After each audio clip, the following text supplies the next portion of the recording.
You're listening to Compliance Conversations, your inside scoop on all things healthcare compliance, auditing, and coding. Now, let's get on with the show.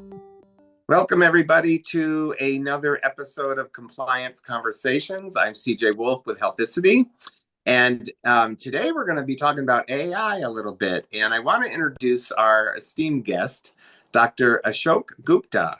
Dr. Gupta, welcome to the show. Thank you, CJ. Thanks for having me. Yeah, thank you so much for taking some time and being willing to share some of your expertise. On the show, before we kind of jump into our topic, we'd love to have our guests tell us a little bit about themselves and would love to hear a little bit about you. Definitely. So I'm not going to go back too much in where I got educated and what I did, but I'm going to talk about the mission that we started out on.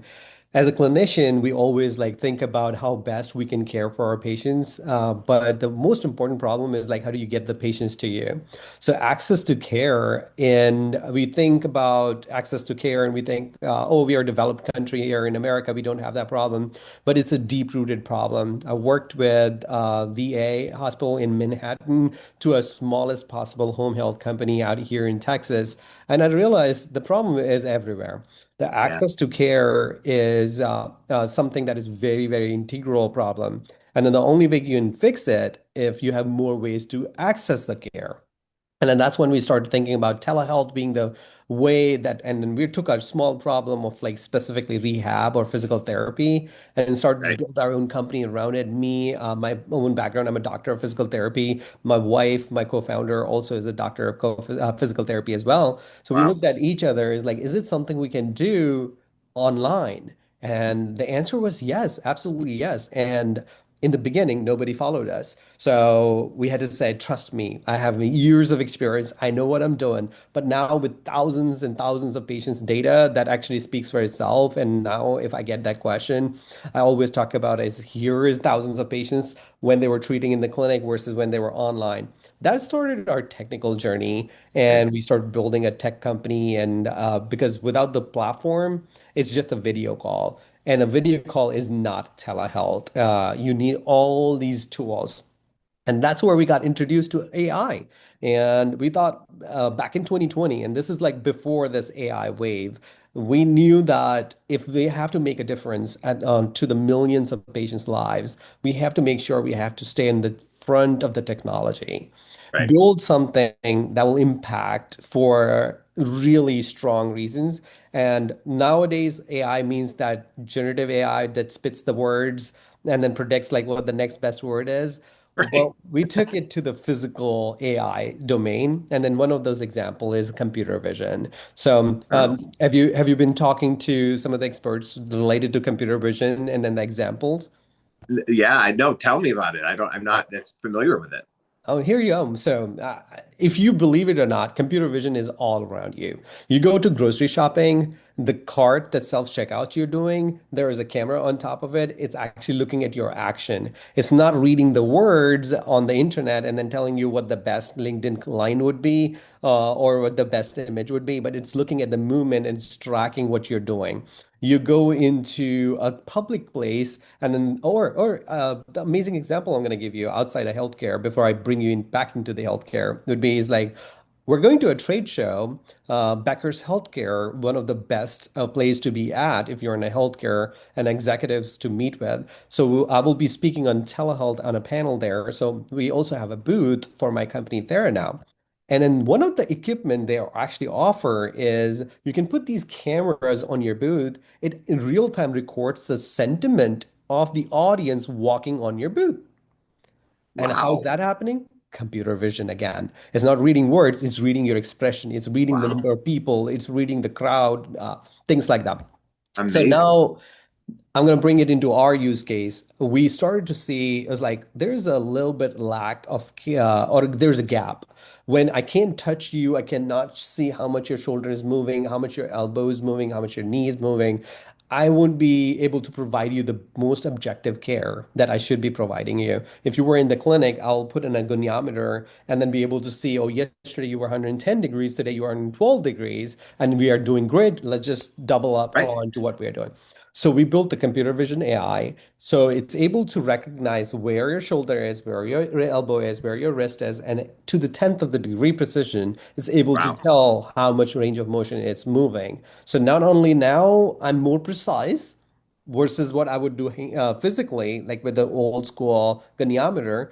Now, but at the same time, I can replay it to you the next time, saying, "This is how we started. This is where we are, and then this is where we would be." Wow. Amazing, amazing stuff. This is fascinating. And a lot of us in the compliance space we hear all about AI and there's so much promise there, but there's probably some risks too, right? And compliance-minded people, compliance officers, who's predominantly our audience, they're wondering, okay, now what could go wrong, right? So they're always looking at those sorts of things. And so maybe tell us a little bit about AI hallucinations in healthcare specifically, and tell us first what those are, and then why do those potentially pose a risk? Right. No, I'm going to give you this from a very different perspective. And every single time I'm like lately talking a lot about the physical AI, and that's where computer vision or other sensor data and things like comes in. So let's start with the generative AI itself.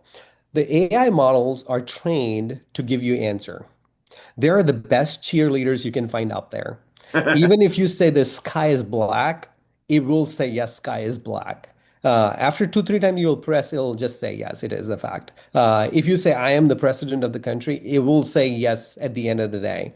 So it will be what? If you want validation, go to the LLM and then ask for anything, it'll do it. Gotcha. How it does that is because it's trained to give you the answer. Obviously, it's trying to give you the best possible right answer, but if it doesn't have the right answer, then it'll make up the answer. And that is what is called as hallucination. So you might think it's just like not a very big problem, or what if it just got one thing wrong? Humans also get things wrong. But start thinking the amount of application we have around AI these days embedded into the workflows. I'll give you smallest example. You might have already read it in the news, like one of the court attorney filed the motion with all these citations, Yes. right? Where did these citations came from? Because he was actually asking and pressing hard on, I want a citation that shows this particular objective of mine and proves that. So it came up with something. And you see, that can get you into trouble. Obviously, he Right. didn't any harm any life there. He did Right. harm his, or he or she probably lost their license or might be in the trouble for that. But now this comes to the healthcare. And in healthcare, if I don't have your chart fully embedded into the AI, it'll just make up the medical history. If it'll make up the medical history, and then simple, harmless example I would give is like you have an AI that actually does the drug interaction. Okay. You're about to give somebody a Tylenol, and then you're checking like if this person has any drug interaction problem or not. Simple use case, there's not too much going on.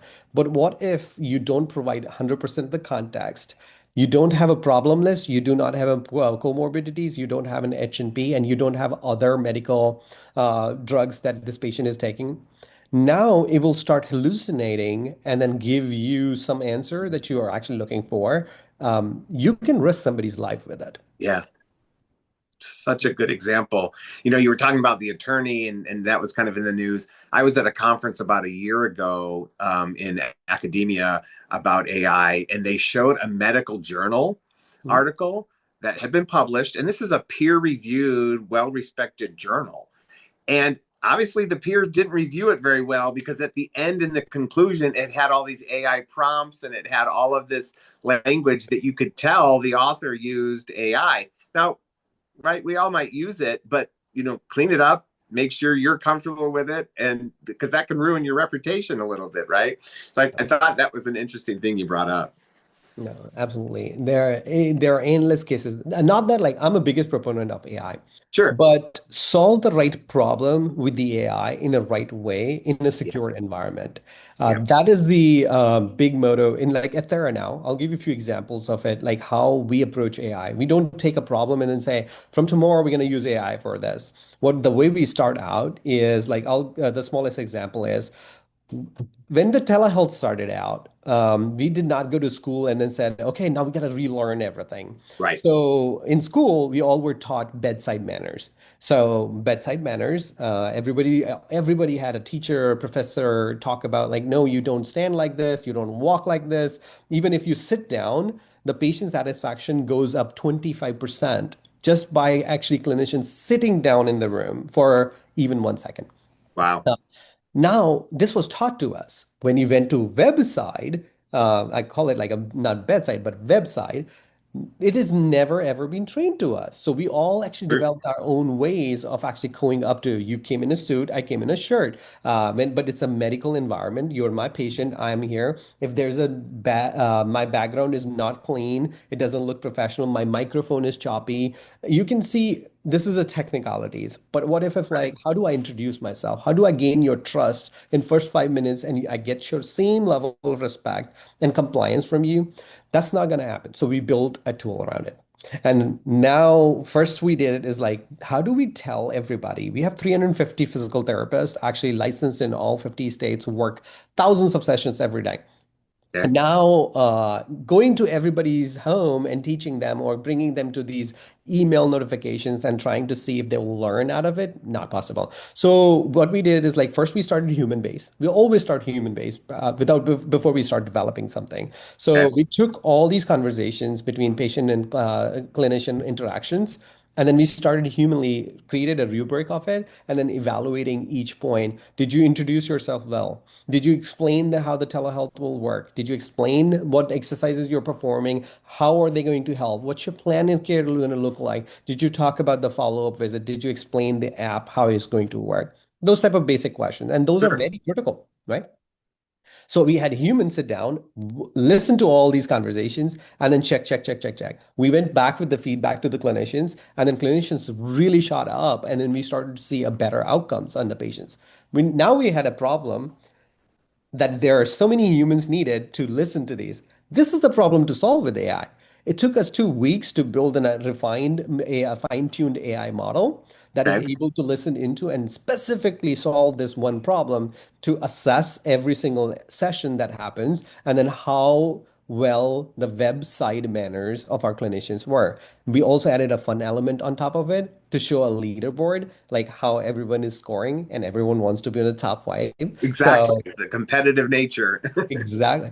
At the end of the day, AI brought in good results. So So that's the right way to do it. this is so fascinating. We're going to take a quick break, everybody. We'll be right back and we're going to talk some more about this.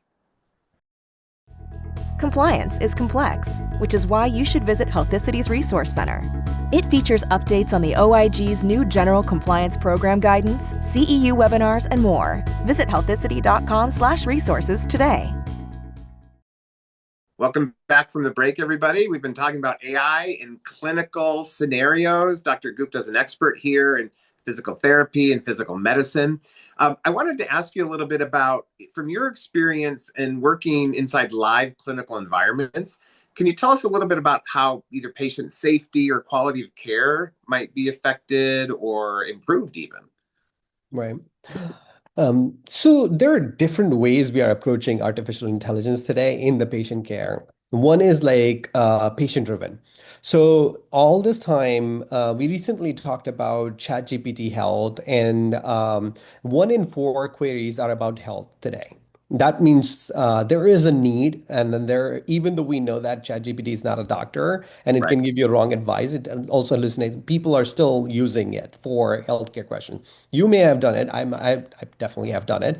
Um, the way security and safety structure works is like if we can provide these LLMs in a secure environment access to my background data, I can reduce the chances of hallucination or wrong information coming out because the same way how the physician or clinicians are able to make a better suggestions is because we have access to a lot of information that you may have provided to the other clinicians before this. Right. So the BWell, which is an amazing connector, a lot of companies are partnering with BWell, and then they are able to now pull the information of your chart from the hospital that you are actually working with before this particular chat.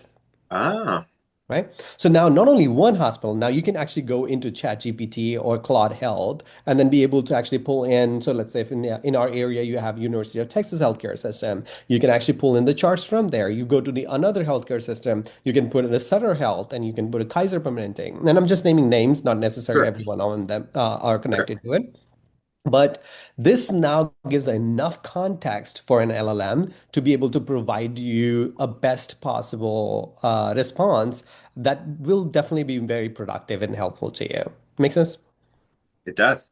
Makes a Yeah. lot of sense. So a lot of your work focuses on preventing kind of these AI driven mistakes, right, before they are going to affect the patient. Any strategies, safeguards with and your product or company is with this TheraNow, right? Mhm. So tell us a little bit about that. Right. So, as I was talking about the previous example, the value of the context in the data is very, very important. You cannot just ask an AI to do something and not give enough information. And that's the same approach we have taken into our products as well. So we integrate very deeply with large EMRs and EHRs, like Epic, for example. We have very deep integrations so that we are able to all. If you went to a doctor yesterday and then there was a vital signs taken yesterday over there, I am able to pull that information into my software where I'm actually providing you care. When I document something here, a physician sitting in California logging into their Epic is able to pull it and then be able to see how well are you performing in your physical therapy virtual care. That is called as an integrated care, and that's very, very important. So I'm pushing my data and then I'm taking. Now we have a AI scribe built into our platform. Okay. What that does is like allows me as a clinician to spend more time with you rather than typing on the chart so we Yeah. can get paid.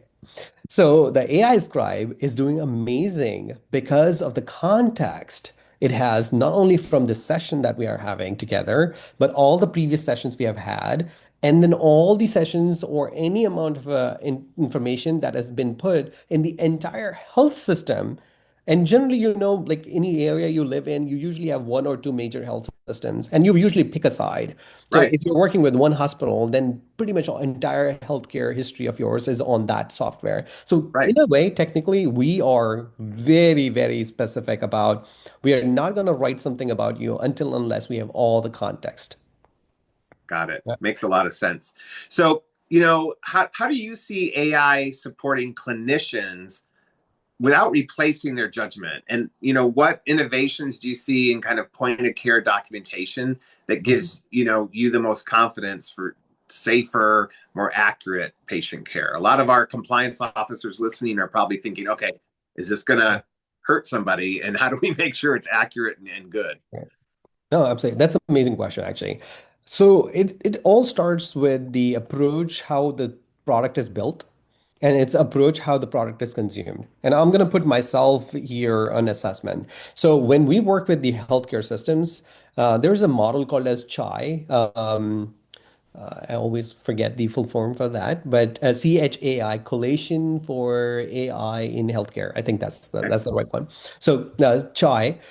And it is a very good detailed analysis of any product and its security and the key impacts. So any health system or any compliance officer out there who's thinking like, how do I assess? How do I know it's safe? Anyone who has built, because these days people just say everything what you want to hear. Right. So now you have models actually built which you can step by step use to analyze if this product is going to be safe for my patients or I'm going to put my patients at risk. This is specifically for AI assessment I'm talking about. Other than obviously, Sure. hospital systems and health systems are notorious, already risk averse from the aspect of safety. So I don't think so they can make it any more worse. It's already, as I have been on the other side of it, it takes months to go through the compliance on the security side of it. We have to go through. So I've been through many health systems now that we had to go through the same thing over and over again. But I would never say that don't do it because that is what is keeping you all safe. Gotcha. Earlier you were talking about how we've been trained for years ago for bedside, right? Appropriate Mhm. bedside manner, and you're now talking about website. So, what role do you think clinician training plays in preventing AI hallucinations, and how do you make sure that training is practical, not just theoretical? do you think? Right. See, I'll give you an exact example of it. When I'm treating you and I see you're moving your hand, and then compared to the last time, you're not moving enough. So now I know what my brain triggers is like, let me investigate it a little bit more. I'm going to ask more questions. And I'm going to ask questions that are not relevant to this actual protocol right now because I saw something. And I'm not going to spook you as a patient without not knowing more about it, right? Right. Most of these AI products in the clinical workflow are capturing the words. They're not seeing what's happening. They're just listening to, transcribing it, and then those are text words. I am keeping that here. I'm keeping that here, but I'm not saying it out loud. So that's where we need to know as a clinician, what is the break point of any technology? So Yeah. if I want to use this technology, I need to understand this is where it fails. I can't keep talking out loud what I'm thinking about or what my interpretation is in front of the patient. So I need to reserve some amount of time towards the end and then actually tell the AI, hey, by the way, this all happened in the session because of this is what my thought process was. And then here are the things I didn't talk out loud. So knowing what the barriers are, knowing what the breakpoints are, it is very important for the clinicians to use any technology that is whatsoever out there. And then for the product builders also, we need to be very truthful about what our capabilities are. When we build the product, we need to be very, very transparent about these are the things we can't really do. These are the things we Right. can probably do half of the time right. And then these are the things we are really good at. But this is how you can make this better. Yeah. So how do you measure? Like, are there ideas or thoughts on how you can measure whether the AI is actually improving either safety or quality? Absolutely. So I don't think so. This is an AI specific question. This Yeah. is Right. like a operative question, I guess. Right. You can always get bunch of KPIs, key performance indicators, but my personal practice, I always like to have one North Star metric. I don't like to chase 20 different KPIs in a big Excel sheet. So I'll give you a smallest example of like the previous example I was talking about patient clinician interaction. When we see a patient clinician interaction is not of a good quality, physical therapy generally happens in a multiple episodes, multiple visits in a one single Right. episode. Right. So we analyze our clinicians on a one visit drop off. That means a patient saw you and then didn't find enough value to come back again on the next visit. And then they Okay. never showed up after that. So we saw that number. Now we have the baseline of it. That is our North Star metric. And then anything we do for the website manner, this AI tool that we created, it is directly going to make your interaction with the patient better. That means the patients are going to show up more. That means my KPI, my North Star metric of one visit drop off should immediately change. And Uh-huh. that's how you see it if it is working. That's right. Yeah, it makes a lot of sense. Now, I haven't had my crystal ball delivered to me yet, but maybe you have one. So, looking forward, what kind of innovations in AI do you think are going to have the biggest impact on things like patient safety? And then, what might be some of the pitfalls that the healthcare industry should be aware of as it all progresses and moves forward? Right. This is most exciting time because we're building a foundation of the future right now. Right. In terms of the AI or tech innovation that we're talking about. After, I guess, like early 2000s, this is the most critical phase of this innovation.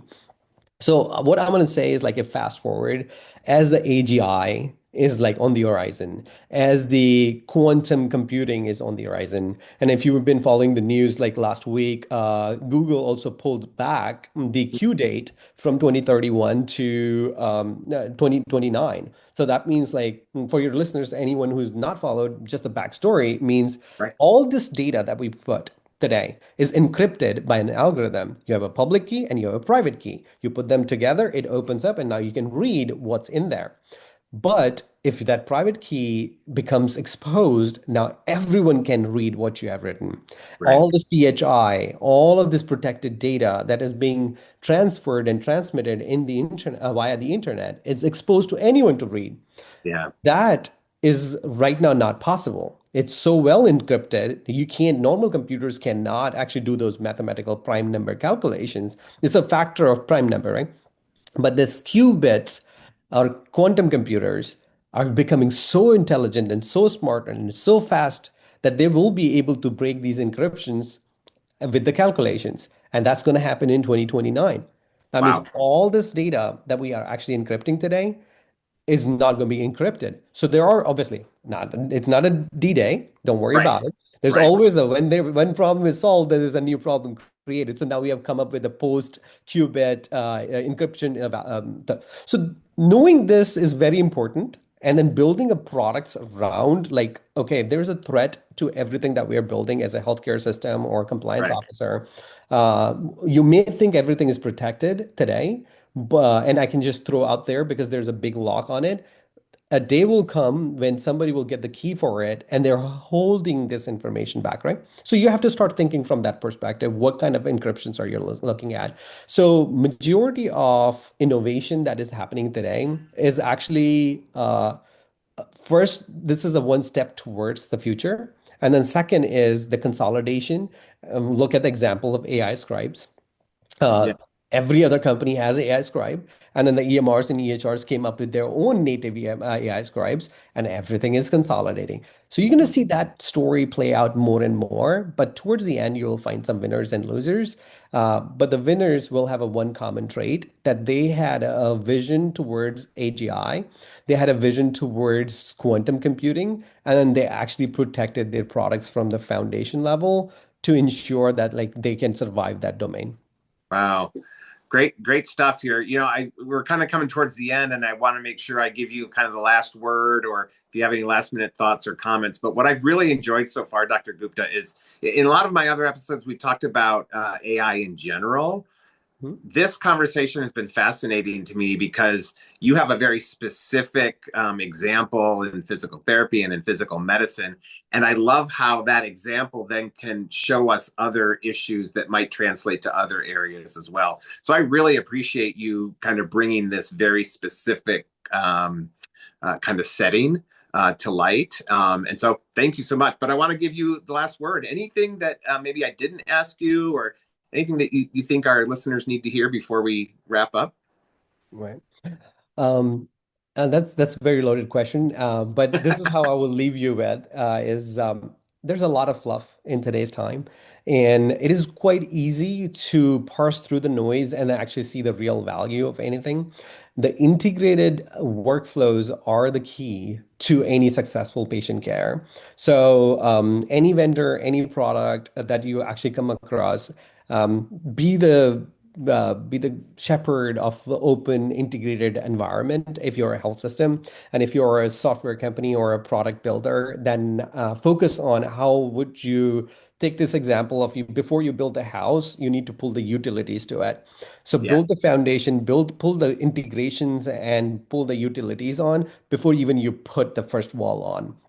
So great. that's my 2 cents. And for any good conversation related to AI, telehealth, physical therapy, I'm always excited on LinkedIn and pull up my name with the word TheraNow because my name is pretty common.